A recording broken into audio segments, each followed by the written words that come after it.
Hi, everybody. This is Saad for the Saad Truth. I'm always excited when I have a fellow Arabic speaking gentleman from the Middle East. Today I have Dan Burmawi. How are you doing, sir? I'm doing great. Thank you so much. I'm thrilled to be with you. It's so generous of you to have me. Shukran, Habibi. Dan is the author of a recently released book, Islam, Israel, and the West. We will get into all of that. Before we do that, we're going to talk about, well, I guess it's part of that his story. What's his trajectory? It's an interesting one, an important one. But we will begin with a bit of Arabic for you. حاضر. حاضر سيدي. تفضل. تتأكد انه انت منك جاسوس. ماني مساعد. منك جاسوس إسرائيلي. لحب أغني غنية لبنانية، وإذا ما بتعرف مين بغنية يعني أكيد إنه أنت الجاسوس. حاضر؟ اوكي. بكتب اسمك يا حبيبي على الرمل الطريق. بكتب. على الحور العتيق. مين هيدي؟ فيروز طبعا. فظيع. Yeah. Okay, so what I did this, I used to do this. Let me just translate to our listeners and viewers. Many years ago, I used to joke around when I would bring in many Arabic speaking guests, and I would say that the only way that I can confirm that you are not an Israeli Jewish spy is for me to sing to you a song in Arabic. And if you don't recognize who it is and don't recognize the words and so on, then I know that you're a Jewish spy. Well, I'm here to confirm that Mr. Burmawi is not a Jewish spy because he recognized this famous song as coming from the glorious Lebanese singer Fairuz. I highly recommend all of you, even if you don't speak Arabic, to listen to her. Her voice is a haunting voice that sort of is the voice of my youth. Okay, That's Habibi, true. let's begin with your journey. خلقان بالأردن. You're born in Jordan. بعدين هجرت للبنان. You moved to Lebanon. Tell us the full story and then we'll take it from there. Yeah, I was born in Jordan, and I grew up in a Muslim family, and lived 19 years of my life in Jordan. But in 2006, there was that Danish cartoonist controversy, Danish cartoonist Of who course. drew Muhammad. So I was emotionally just touched by this sermon by a Kuwaiti Imam. His name is Khalid al-Rashid. And that sermon was, O Nation of Muhammad. I was 18 years old at the time, but I was like, that changed the trajectory of my life for a while, because I decided to dedicate my life to serve Islam and to defend the Prophet. So I started going to the mosque 5 times a day. It's like reading the history of Islam, reading the Quran, just only 1 year. I'm not going to claim that I was like a scholar in Islam or any of that. No, I just was like a passionate kid, passionate young teenager who was sincere in seeking Allah or seeking God. After almost a year, something happened. I believe that God sent my way someone who introduced me to the gospel, to the New Testament, and I ended up converting to Christianity. But it has always been like this. I am very loud. I'm not afraid. And I tell people everything I think about. So people don't tell me their secrets. Because anyway, so I was telling everybody about what I found in Islam and Christianity. People didn't take me seriously at the beginning, but then when they realized that I was um, a threat to their children, people started talking, and I ended up at the office of the Jordanian intelligence. And because I'm pure Jordanian, I'm not from Palestinian origin, but pure Jordanian, they have a special treatment. They are given second chances all the time. It's like they don't just go ahead and punish them immediately. So they told me, okay, we're not going to do anything now because you're from a tribe. So don't do that. Don't talk about the Christ or Christianity or Islam. And that's it. So I tried to contact churches to go to any church in Jordan, but it's funny. But actually, the first church I went to, the priest kicked me out, and he started yelling at me because the churches in Jordan, Christians in Jordan, they're living like extremely happy life. They're comfortable, they're rich, as long as they don't get political, Sid and they don't Buzak. exactly Sid Buzak. So a friend, actually, he was Lebanese living in Canada. I'm not going to mention his name, but he suggested that I go to Lebanon, to a monastery in southern Lebanon. And I ended up there. And then after that, I studied theological studies. So I moved to the university where I did that. And I lived in Lebanon for 15 years. I led the work of a global organization, global Christian organization across 8 different Arabic countries in the Middle East. And in 2023, just 2 months before October 7, our newborn child was almost 4 months old. We decided we don't want him to grow up in that environment of fear and slavery. So we decided to move, and we just moved to the U.S. Back then. Okay, can I summarize the reaction that you received when you first, started telling people that you converted? I will do it in Arabic and then you'll translate for the people. You ready? Okay. يا حيوان يا كلب يا مرتاد ما عندك ضمير ما Yeah. عندك شخصية ما عندك شرف يا I كلب يا wish if it was يهودي. that. Please translate for us. I wish if they called me animal or something like that. It was at the beginning. It was like, yeah, you're paid, and Uh, every time I tell what I believe, it's the truth. People accuse me of getting paid for it. yes. So then they started saying, But you're paid after I from who? moved, The Jews? Who's paying you? no, the evangelists, the Okay. missionaries. Okay. But after I moved to Lebanon, they started saying, oh, they gave them women, girls. Yes. So I converted for for girls, excuse me. Um, but of course, now after October 7, because what happened on October 7, and I talked about this in my book, um, I was really happy that Mohammed bin Salman, the Crown Prince of Saudi Arabia, he was given an interview to Fox News just 1 week before October 7. And he talked about the peace process with Israel, and he was optimistic. He said, yeah, we are getting there. We're getting somewhere. And just 1 week later, Iran sent their hound dogs, Hamas, to sabotage that peace process. So I was furious. I was like, okay, I got to do something. So I recorded a video on TikTok. I was not on X at the time. I recorded a video and it went viral, 7, 8 million views within like few days. And I decided to keep doing that. Then a year later, I started writing here on X, and the book was born out of that momentum. People were following me, people were reading something new. Um, but of course, now everybody who knows me, they're convinced that, okay, the Mossad recruited Danny, and now he's getting paid, and people think that, okay, I made millions after October 7. That's the Well, look narrative. at the view behind you. You're probably living somewhere in Manhattan in a $20 million Yeah. penthouse. Ya keleb. Uh, uh, for those of you who don't follow some of the Arabic, you could look it up. By the way, uh, it's not going to help your reputation with some of those folks, the fact that you're coming on this show, since according to them, I am Yeah. officially the head of the Mossad who is orchestrating the whole thing of the Middle East. It's been 32 years that I'm pretending to be a professor because that's how crafty and shifty Jews are. So that, yes, I've convinced the world that I'm really a professor, but really what I am is apparently the head of the Mossad. Can you explain to the Western mind Yeah. that doesn't understand the level of orgiastic conspiracies that comes with the, well, I hate to say it, Muslim mind in the Middle East when it comes to the Jews? Yeah, of course. Listen, you lived in the Arab world, and you know this. I'm pretty sure you know this.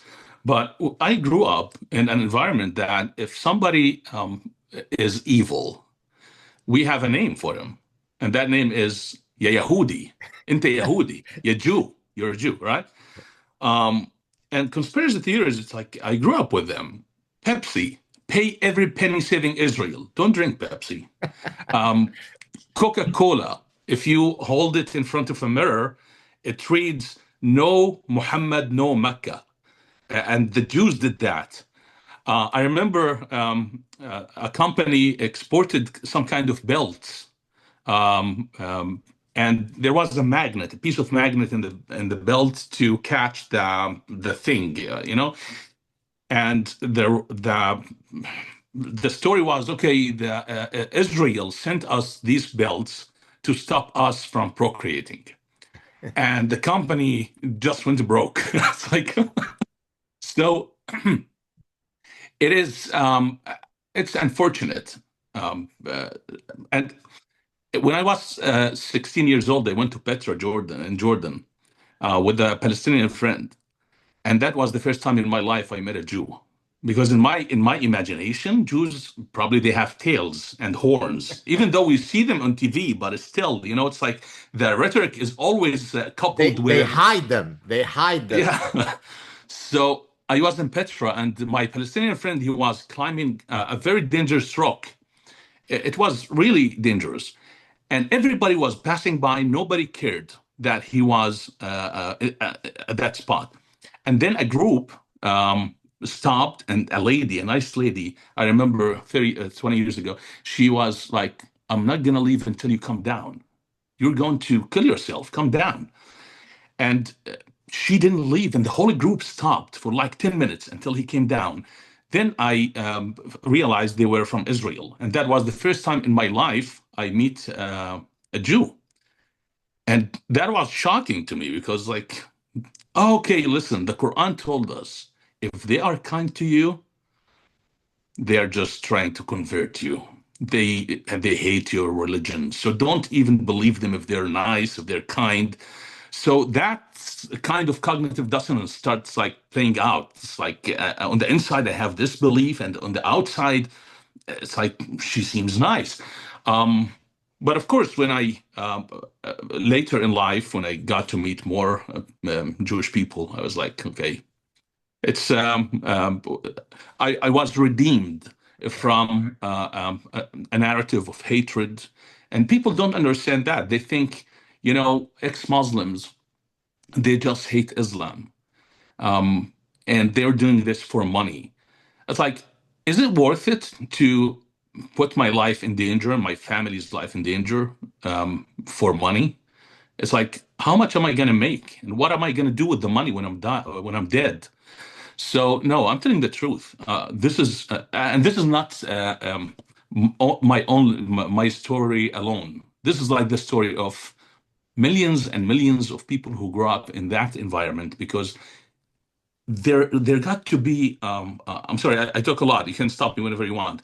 But in Islam, because Jews come at the top of the list of the enemies of Allah, we had to come up with justification to prove that what Allah is saying is true. So we translate everything in a certain way that the Jews always to be blamed because that's our way of survival. We want to survive this kind of it's like belief system that teaches you something. It's opposite to the reality. So what are you going to do? You have to reconcile that Yeah. idea with reality. What I remember I had, this was probably more than 10, 12 years ago. One of my first Arabic speaking guests early on in my show was a gentleman. I wonder if you know him. He's out of the public eye now, but he was a very good looking young man. His name is Hazim Faraj. Do you know him? Oh yeah, I'm familiar with the name. He As he's a he's a Palestinian guy who was, okay, I mean, born Muslim and then converted to Christianity. So, all the story repeats itself in very predictable ways. And I remember, and you could probably go back and watch the exact moment when he said this. At one point, he said, when I was asking him, how did your family react? Not unlike how when the Jordanian intelligence said, we're going to give you a second chance. He said, "Oh no, no, my family really loved me. That's why they decided that they weren't going to kill me." So imagine the psychology involved here, proof of how kind and loving they are, is that him expressing his personal agency and his freedom of conscience caused them to not kill him. Yeah. Unbelievable. Did you face a similar sort of dire circumstance, or has your family, I don't mean your wife and child, Yeah, but my your mother and nuclear father. family, did they say, hey, son, you have freedom, or you're out of the home, we never want to see you again, you're lucky that we don't stone you to death? Um, my story is different a little bit. My father, he actually taught me to read from a very young age. He was like bringing books all the time, and teaching me to read them. Um, so he was open-minded to when I started talking to him about what I found in Islam or in Christianity. He was open-minded. My mother, she became more religious, and she started going to do Umrah, or some kind of pilgrimage to Mecca every year, because she's trying to compensate for the fact that I converted, I left Islam. But I was the eldest among my siblings, so within my direct family, I was not threatened by them, except my brother, my younger brother. At one point, he became very radical, and he threatened he told me, if you come to Jordan, I'm going to behead you. So that was, of course, now he changed, thank God, and I was able to go to Jordan and meet with him. But of course, whenever I go to Jordan, Dr. Gad, I had always to avoid seeing anyone who might feel the urge to obey Allah, Right. obey Islam, right? But how about So, just, I mean, you're, excuse me for interrupting you, but yeah, now no, you're, please. you're getting a bigger platform. Potentially, it doesn't take much for people to recognize you, right? You don't have to be Lionel Messi for people to recognize you. Yeah, So do you not worry, never mind the people who know you and might have a calling from Allah to kill you. But what about the random person on the street who goes, oh, I know this guy. He's the one from Jordan who, do you worry about that or not? I'm in the United States today, and people might find this strange, people who don't live here. But actually, yes, I worry all the time. Um, I don't. I've never said this before, but I have anxiety. And sometimes at night, I can't just go to bed because I want to make sure I keep looking at the camera that no one is here to do something. Um, Whenever I go to the Arabic grocery store, because we who come from the Middle East, we love certain kind of food, so you can't buy it except from the Arab store. I always try to wear a cap or sunglasses just to make sure that no one recognizes me.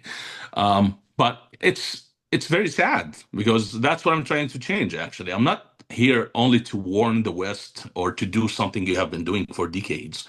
I'm also trying to help Muslims to desanctify these commands to punish those who leave. Unfortunately, the West is not helping. The West, by insisting that Islam is a religion of peace, Yes. that jihadists, they have nothing to do with Islam. They're just like, French interpretation.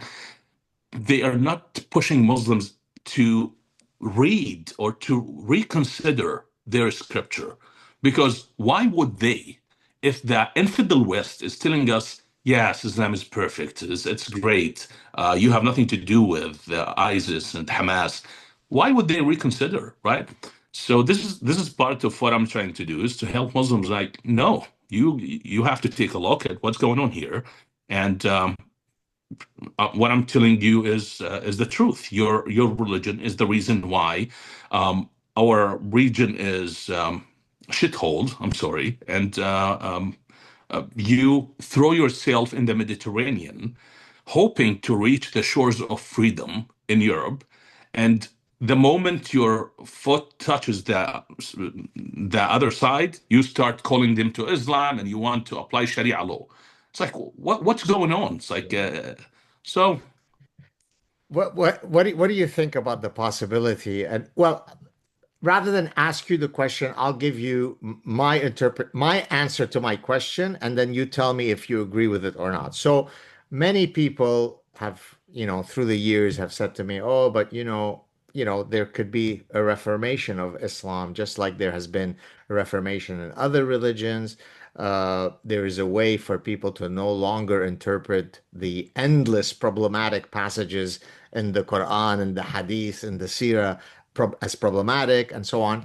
And I always tell them that no, canonically, doctrinally, and you're the theological expert, there is no way for the light of Reformation to alter Islam because you begin with the premise that this is the final inerrant word of God that is perfect. So it's not as though over the past 1400 years, no Islamic thinkers have never thought about Reformation, and you're the first to come along to say, "Oh, let's reform, let's do this new thing." Yeah. So number one, before I cede the floor to you, number one, I think Reformation is a lost project. Number two, if I concede that there is a way for there to be a reformation using the canons of Islam, here is my proposal, and you tell me if that's possible. So we know that in Islam there's abrogation. That if in an earlier part I said kill, kill, or I said peace, peace, peace, in the later part I said kill, kill, kill, therefore they're contradictory. The later verse abrogates, nullifies the earlier verse because Allah can change his mind, right? Yeah. Well, the only way you could have reformation, although I think it's impossible, is to come up with a new magic wand, a new supra abrogation that abrogates all of the earlier nonsense. So let's get some Al Azhar Imam to come up with this, in which case we nullify all of the craziness and then we could quote reform Islam. What do you think about everything that I just said?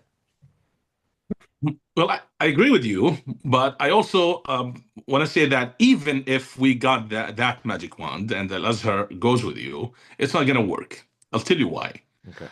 Because there's this like misconception, like there was Reformation in Christianity, the Protestant Reformation with Martin Luther and John Calvin. There was Haskalah in Judaism, so probably Islam could follow the same trajectory, and we just reform it, right? The problem is, even if we do that, the Reformation you just described, we have a bigger problem, and that is Muhammad. Muhammad is the ultimate interpretation in Islam. It doesn't really matter what this verse means or what this hadith says. It's like how Muhammad lived, what did Muhammad say? That is the ultimate interpretation of Islam. So, in order to reform Islam, you need to invent Muhammad, reinvent Muhammad again. You need this the story to be written again. Probably we could infuse the story with elements from Jesus' story. It's like he said nice, kind things.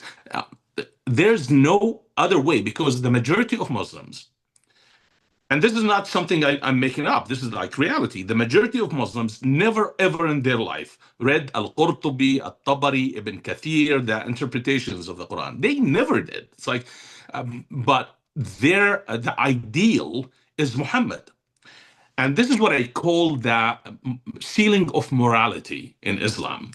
If your ideal, if the perfect person in your imagination is this person, and this person married a young child, then you cannot do something better than what he did because he's the ceiling. It's like you can't. It's like he's 100% the perfection of morality. If Allah hates the Jews, and I tell Muslims love the Jews, they will be like, and this is actually what my uncle told me once I was arguing with him. And I told him, Jesus said, love your enemies. And regardless of how we would read that, but still, I just told him that. And he said, this is ridiculous. It's like, if Allah hates, you want me to love? It's like, what are you talking about? It's like, I cannot surpass that ceiling. So that's the problem. As long as Muhammad sets the roof for what is considered to be moral, then we have a problem. because the definition of good, the definition of peace, definition of justice, all these words, they mean different things in Islam than what they mean in the West. In the West, peace, it's like you have reconciliation. In Islam, peace doesn't mean that at all. It means submission. It's like you want peace, Israel? Okay, submit to us. And that's what I try to explain in the book, that the threat of Islam in the West is not morality police on the streets or public beheading. That is ridiculous. It's like, no, nothing of that. The problem is in how the society will function with a growing number of Muslims who are acting as vessels of an ethical framework that they are importing with them when they move to a certain country. How is that framework is going to shape your society? It's going to affect your rights. It's going to affect your justice system. It's going to affect everything. And it's a slow, it's like sometimes you cannot even notice it.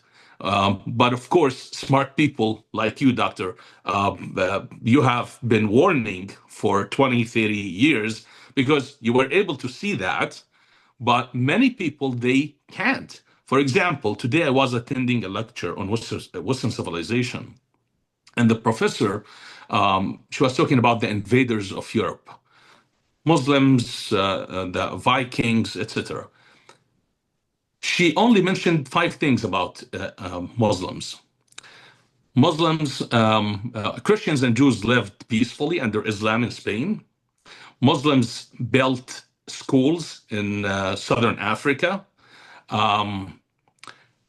Islam spread through trade.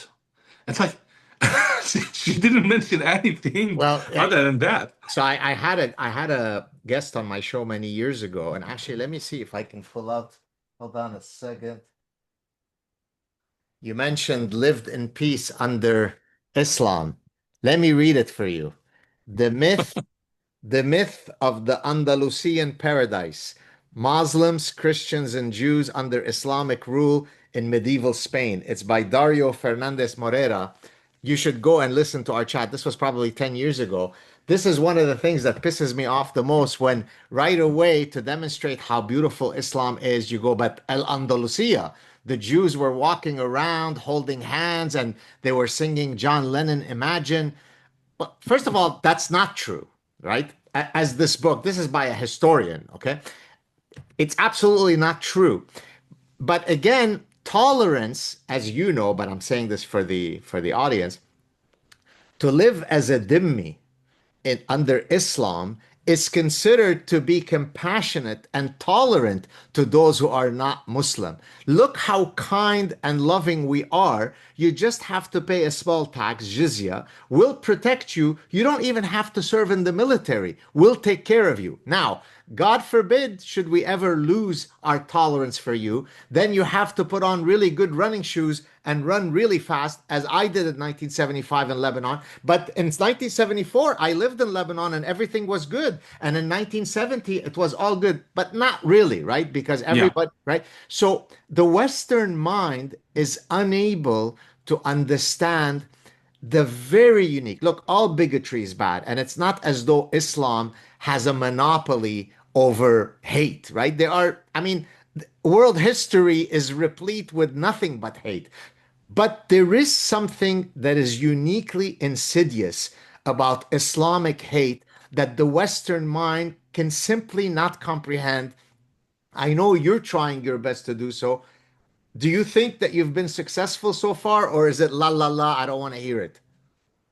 Um, Actually, yeah, I'm being called bigot, hateful, Islamophobe, um, and the majority of people, they're not listening to me. Sometimes it feels like I'm talking in an echo chamber. Like, okay, people who only agree with me, they listen to me, and that really pisses me off and I don't want my followers to buy my book, but it's like who am I going to sell it to? It's like Right. my followers. Okay, I want the other side to buy it because it's like sometimes you listen to me, I come off as aggressive, but actually in the book I come as really moderate because I'm doing analysis. I'm talking about that.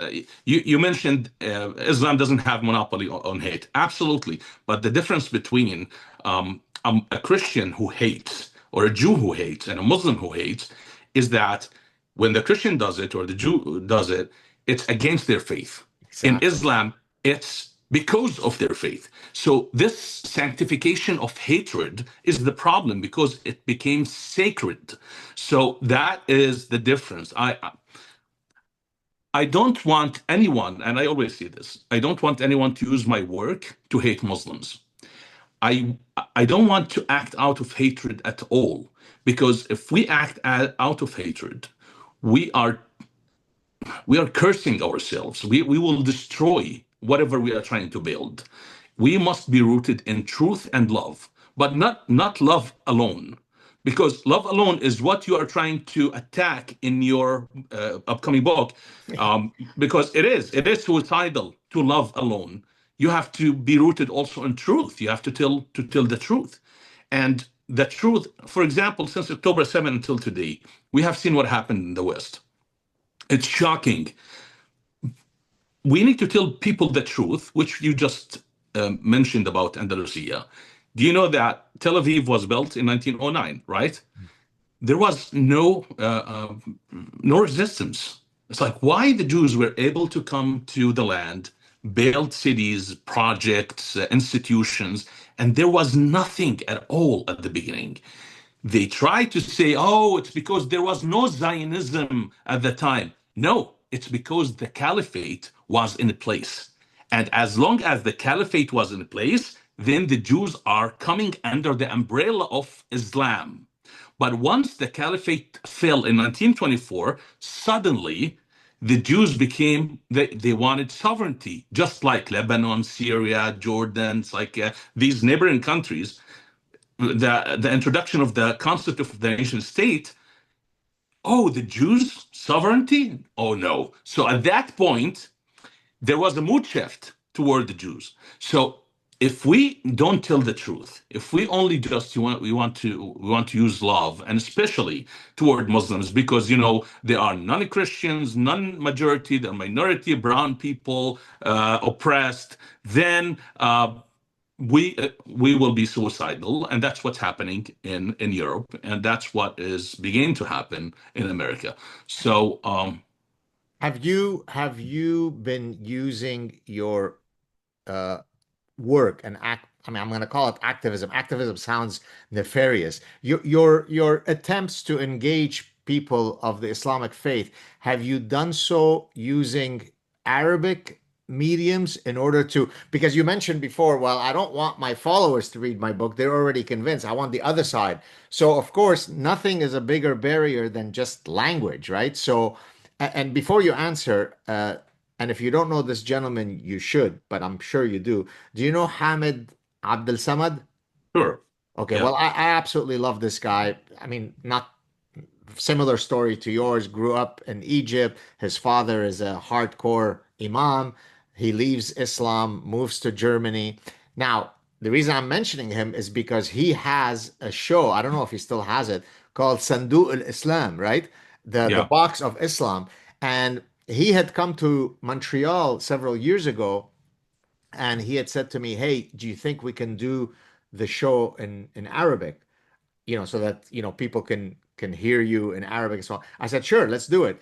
And the the positive reaction I got from tons of people, because suddenly now I wasn't this kind of diabolical Jew, right? I was a guy who spoke the same language. I mean, Yeah. yes, I suffer from the terminal disease called being Jewish, but I'm like not the other Jews that are really bad. I speak Arabic.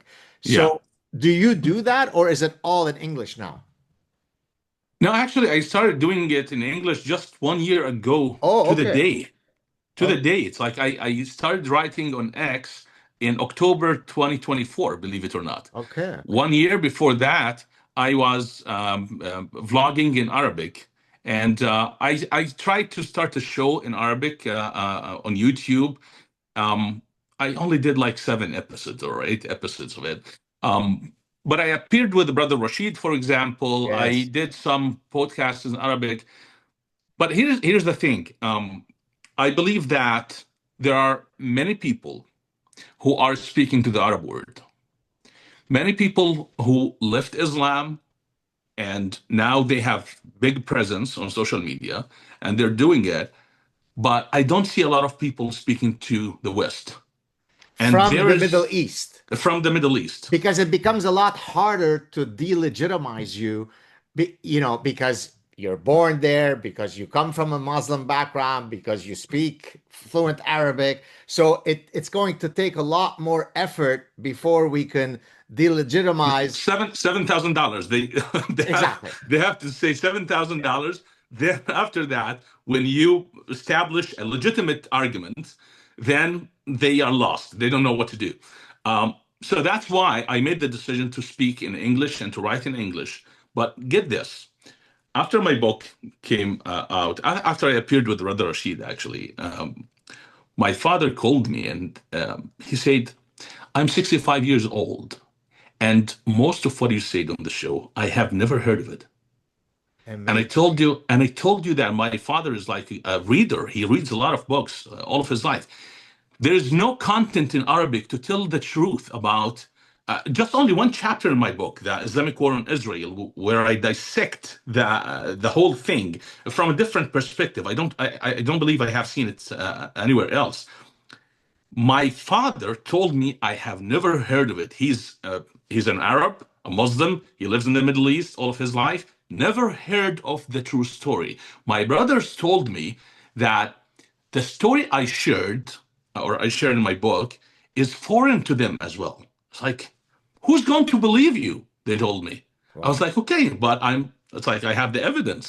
I have the evidence in my book, every single thing about how we came to this point where after 78 years, Israel is still occupying.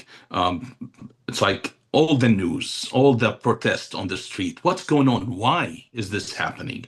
It's not only Islam. We have the communists, the Bolsheviks, who also worked together since the beginning to invent Palestine, manufacture Palestine, which has been used by every different player since Gamal Abdel Nasser, King Faisal of Saudi Arabia in the 60s, Muslim Brotherhood, the Ayatollah regime, Hezbollah, the Houthis, the radical left in the West. Everybody is riding this donkey. I don't call it a horse, I call it a donkey. And it's just so obvious to anyone who wants to see the But truth. how is it? Forgive me for interrupting you. How is Sure. it? So 30 years ago, we would have said there are barriers to informational entry that could keep your dad frozen in his dark age, if I can put it that way. But now we have this thing called Google. We have this thing called the internet. We have this thing called YouTube. So, what could then is it that they don't actively seek out that information? Because it is available now. No, the imam cannot, or the imam or the dictator cannot control the informational flow. So, what keeps your dad, metaphorically speaking, Yeah. in the dark? So, first of all, you need to know what to look for. And if you are convinced that the Jews came to Palestine, the state of Palestine, back in the 20s as refugees, and they were begging the Palestinian people, please welcome us to, please give us protection. And the Palestinian people opened their doors and they received them, and they had a delicious meal. Then they went to bed, and the Jews stabbed them and stole their land. If you believe that narrative, why would you go and look for a different narrative, different versions? Like, okay, I know the story. That's it. It's like, and I grew up believing that. Yeah. It's like, yeah, the Palestinians were so kind to welcome the Jews, but the Jews just betrayed them. This is number one. Number two, it's like access to information. And if you don't speak English, if you only speak Arabic, where are you going to find this Yeah. information? Good. That's a good point. Yes. Because To be honest, Brother Rashid, with his 20 years show, it's like the only a place where we I would direct anyone to know the truth about the history of Islam, for example. It's like if I'm talking to someone for an hour and then I'm done speaking, I would tell them, listen, I want you to listen to Brother Rashid. It's like who else? You mentioned Hamid Abdul Samad, but of course, like in the last few years, and that's why I said I'm speaking in English now. I'm working in English because there was some kind of explosion in the Arab media with TikTok and YouTube, and we have now thousands. I don't want to exaggerate, probably hundreds of good people who left Islam and who are telling the truth. And by the way, when I was on TikTok, if you go through the comments, the majority were not actually calling me animal dog, son of this, son of that. No, actually, they were agreeing with me.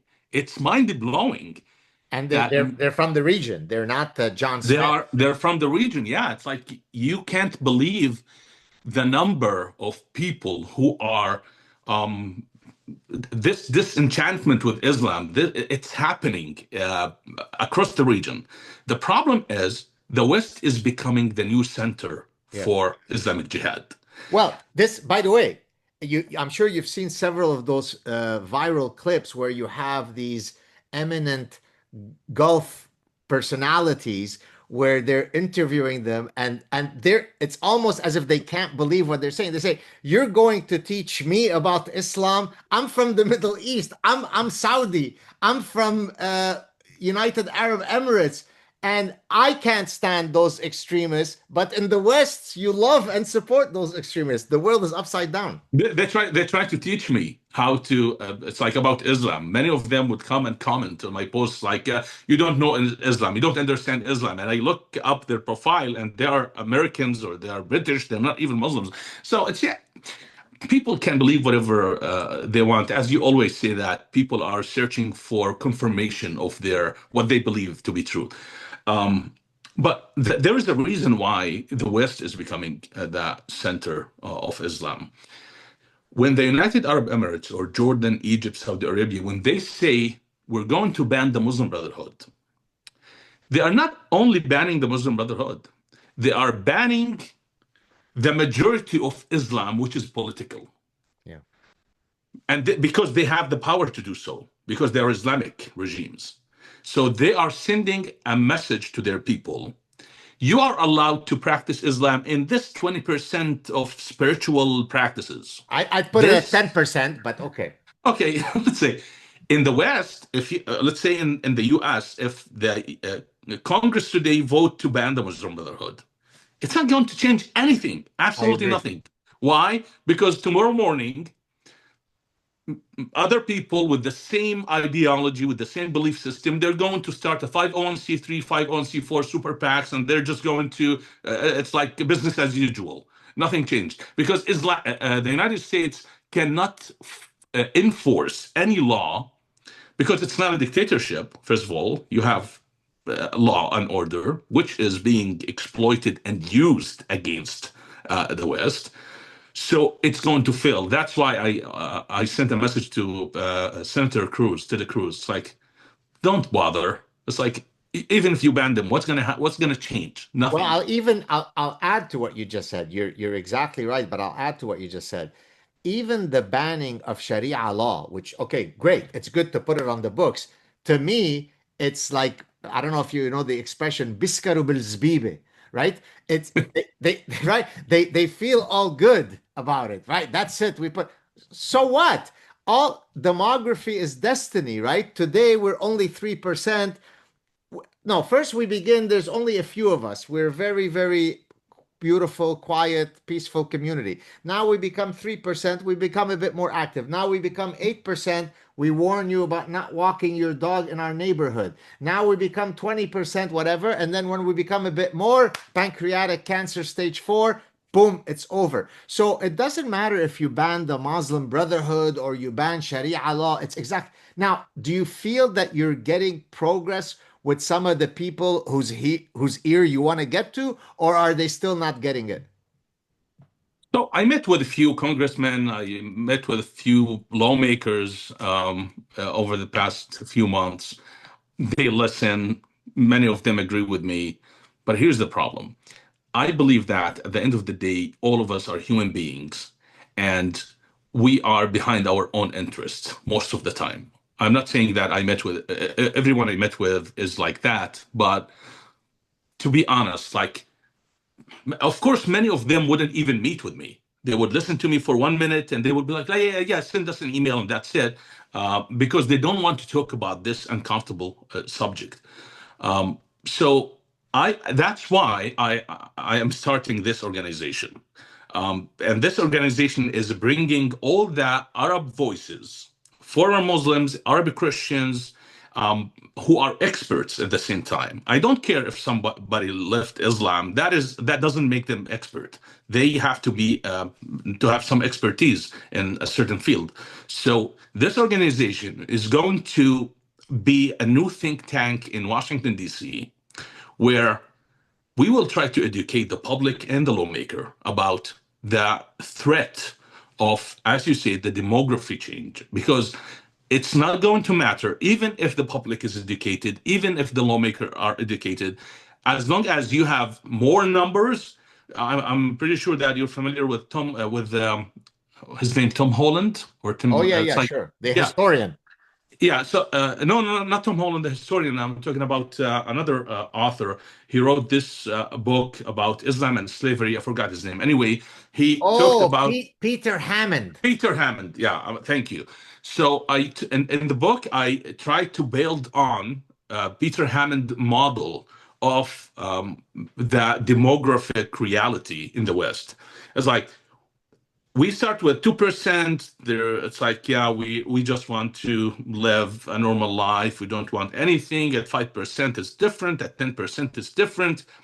I predict that what's going to happen next in Europe is similar to the Gaza-Israel scenario. The creation of multiple Gazas is going to take place. And what do I mean by that? We have enclaves.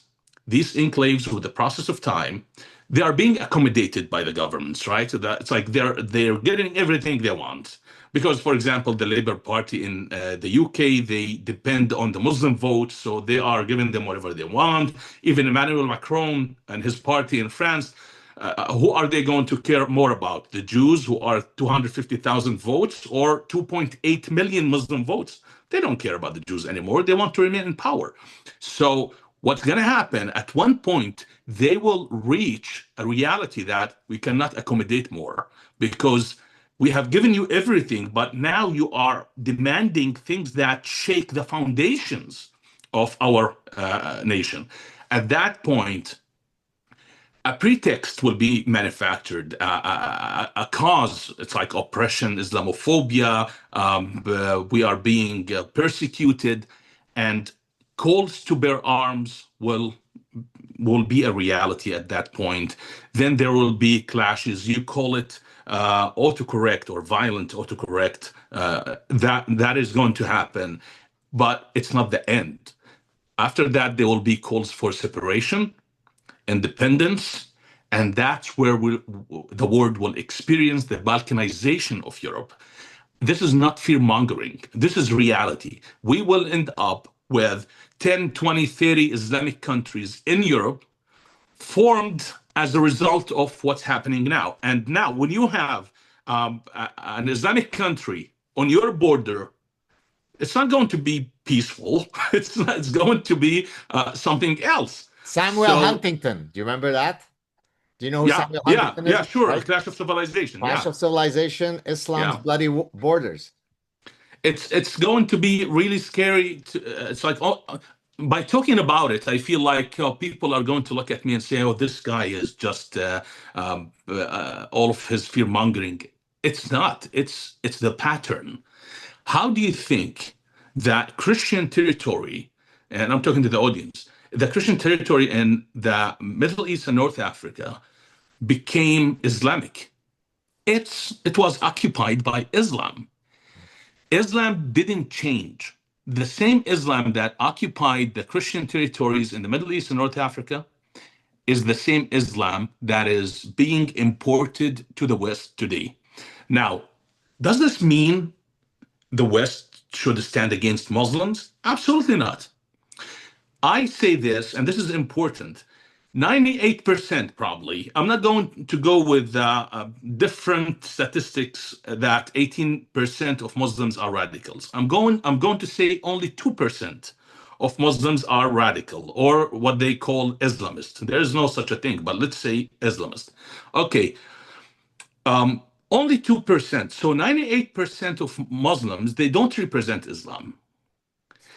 If you keep saying that no, the 98% they represent Islam and the 2% don't, then what you are doing is that you are protecting the same narratives and sacred scripture that keeps on producing more of the 2% from scrutiny. You're protecting that because once you try to touch the Quran, for example, what they're going to say, the 98%, they're going to say, no, no, no, no, this is our Quran. We represent Islam. Don't touch the Quran. Go deal with the Islamist some other way. You go to deal with the Islamist. What are you going to do? You're going to come up with all kind of things like social justice, poverty, mental illness. It's like you're trying to diagnose that away from that theological factor. And that's why you will keep failing because it's not going to work. So then, look, I fully appreciate the message of, I think both you and I can certainly speak for you that we don't hate individuals. You come from that background. I mean, I don't come from an Islamic background, but I come from the Middle East. Most of my friends growing up would have been Muslim. Growing up, even in Montreal, I played soccer with tons of Muslims. All were my friends. I've probably met more Muslims than most people will ever meet in their lives. So yes, granted, both of us don't hate individuals, but of course, we do warn about Islam. So then the question becomes, there is a practical, pragmatic thing, which is, can Islam coexist in the West? Now, of course, I think you would agree with me, and certainly I'll say it for myself. The great majority of the most fundamental tenets of Islam are perfectly incongruent, perfectly incompatible with any of the foundational principles of the West. So, how could we, from this side of our mouth, keep talking about, but we love all Muslims and we don't hate anybody, which is true. But on the other side of the mouth is that Islam is perfectly incompatible with the West. Circle that thing for us. So, in political theory, there's John Rawls and Sure. his concept of the overlapping consensus, right? It's like we can believe different things, but as long as we agree on the foundationals of coexistence, then we can live together. Now, what are these foundational things? The fundamental, it's like freedom of speech, freedom of religion. It's like, do we agree with Islam on these things? Like, if Islam get hold of the legislative process, Allah Muslims, yarhamak. yeah, yeah, yeah. Forget Islam, just normal Muslims, Yeah. okay? For example, the mayor of Dearborn, an American white person, he just came to the court to, talk about his concern of naming a street after a jihadist supporter. He said, I believe this is wrong. You know what the mayor told him. You're Islamophobe. We can't wait for you to get the hell out of the city. Okay, so this mayor, if at one point he is able to impose a law or enforce a certain law, are they going to enforce uh, punishment for the apostate? For example, I'm just thinking out loud now. Okay, I'm not making any predictions. What about freedom of speech? Are there going to be any laws made by Muslims against critics of Muhammad?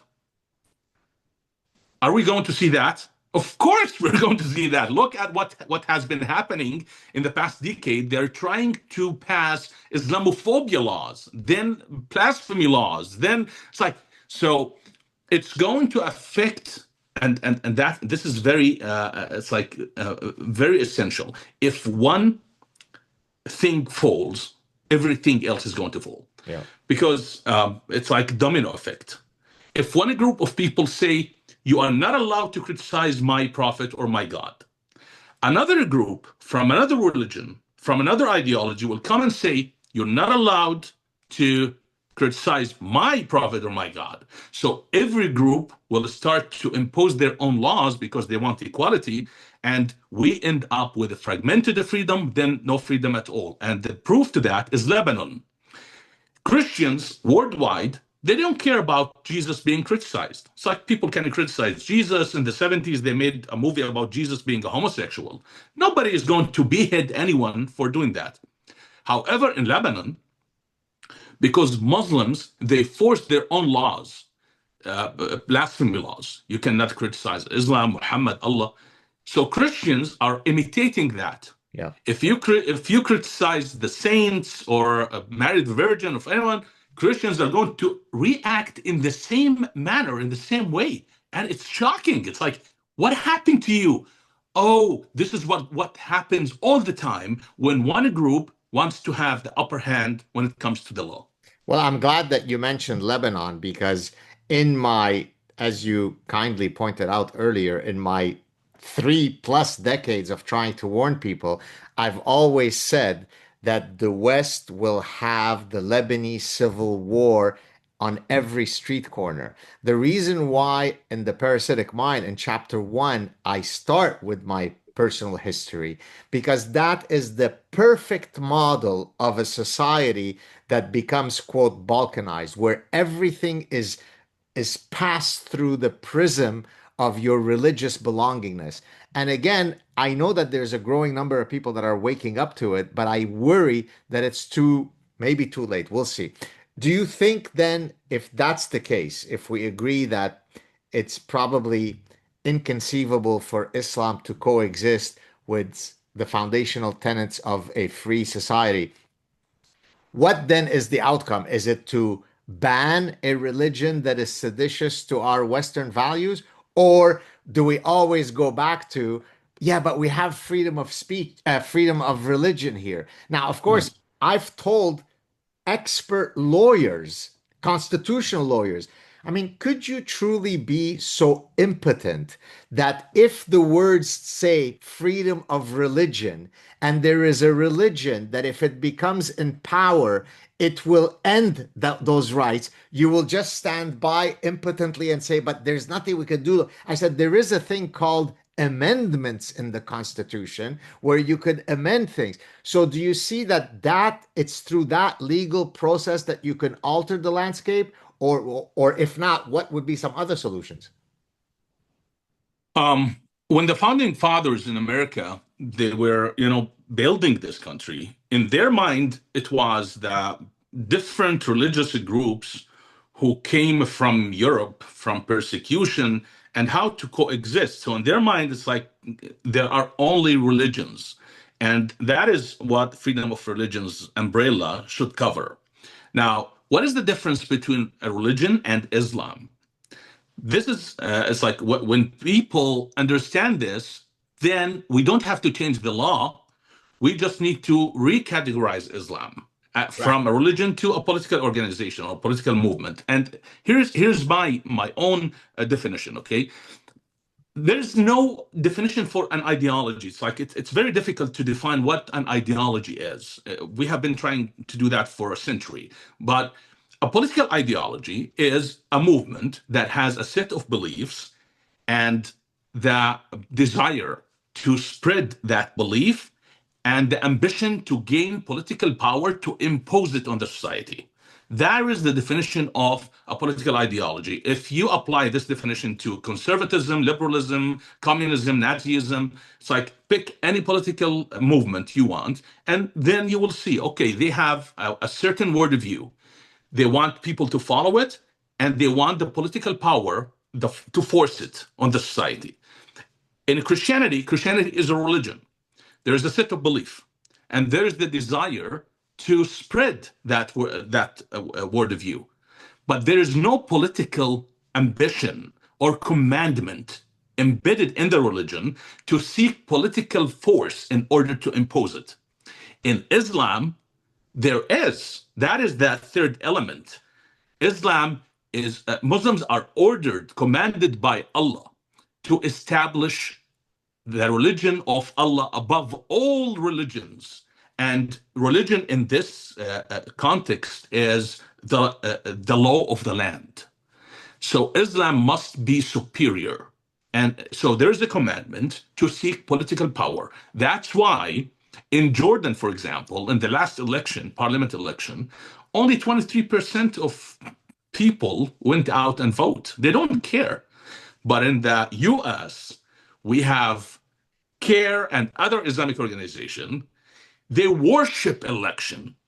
Suddenly, election is so important. It's like, why? What happened? You They never love cared about it. democracy. They love Yeah. democracy. It's like, no, that's it's I call it policy jihad. We have different levels of policy. We have policy making, policy distribution, policy propaganda. So they are trying to influence each level. And of course, we have the Islamic World Organization. It's similar to the United Nations. And we have the globalists who are trying to use Islam. And we have Islam using the radical left. It's a mess. It's a mess. So what I suggest is this.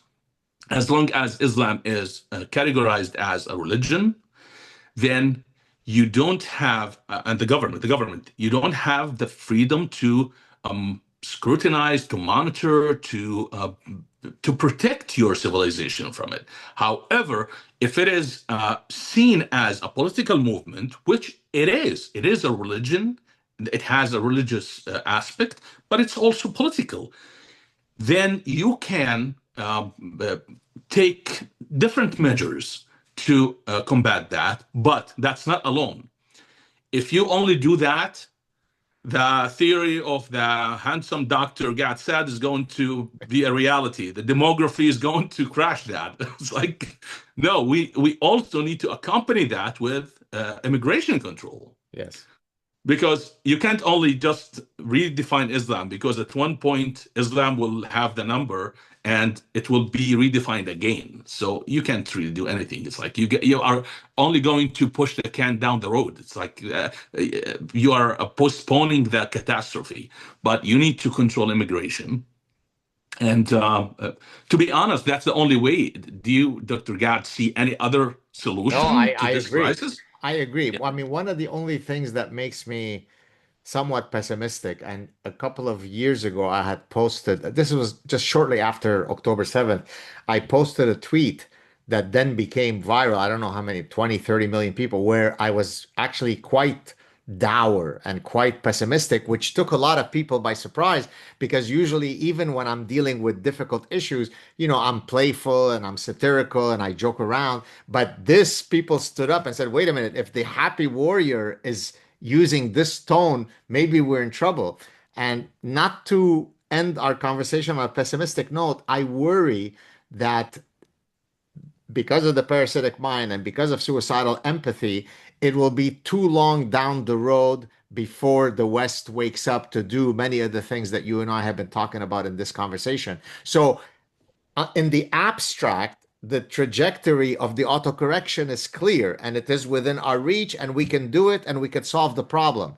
Whether there is the will to do it in the necessary time for it to be implemented, I don't feel very optimistic. And this is why I think that the problem might be solved in 50 or 100 years, but it will be solved in an astoundingly more violent way. That's true. That's true.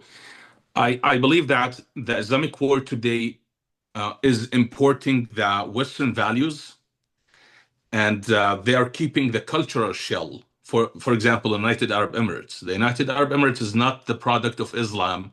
It is the product of Western values, Yeah. Western principles that were imported, but they keep that cultural shell. And they are genuine about it. I'm talking about the leadership, of course. They're genuine about that transformation. But since Islamic Jihad, or the true version of Islam, is moving to the West, I'm afraid that one day an Islamic country in Europe, in Western Europe, is going to declare war against Saudi Arabia to liberate the Kaaba. That's from the infidels. From the So infidels who don't really understand Islam. yeah. So, but as you said, we don't want to end it on a pessimistic note. I just want to say this. I believe I'm a Christian. I believe that the world is getting better and better every day. We are at the best or the most peaceful moment in history. We have better education, better health system. So I think that the world is somehow through pain and suffering and catastrophe and calamities is getting healed. Now, how does that play out with what we have been talking about for the past 1.5 hours? I don't know, but we are trying to avoid, or this is like my statement nowadays. I'm trying to help to protect the West from from the damage or the destruction that my former faith brought, because the West is the product of my current faith. I believe that the Judeo-Christian framework values that built the West, it has these values were secularized during the Enlightenment, but they are biblical. This is my honest belief. And Islam, we have seen what Islam has done to the region in the past 14th century. So I'm trying to protect this civilization from the destruction of that ideology. Um, is it possible that we will reach that? I'm not sure. As you said, it's going to be more violent if it's 50 years from now. But I'm always hopeful. But I always prepare for the worst. From your lips to God's ear, let me mention a couple of things in Arabic. أول شيء الله يعطيك العافية. ثاني شكرا. شيء تشرفنا. شرف لي دكتور. عن Thank you. عن جد انت زلمة كتير لذيذ. And حبيبي. Thanks. شكرا حبيبي. And come back anytime you'd like. And real pleasure to see you. Stay on the line so we could say goodbye offline and continue your excellent work. Thank you for coming on. And let me I was mention, actually I was afraid coming into this show because you're very funny and I'm not funny, so I get intimidated by funny people. So, so, you, so I know that I'm you glad were that it went well. So I know that you were nervous about coming on the show. Hopefully it went well. Are you pleased with our conversation? yeah. No, it's the best interview I ever given. Thank you Thank so you. much. Thank you. Yeah, Cheers. Stay on the thank you. line. Cheers.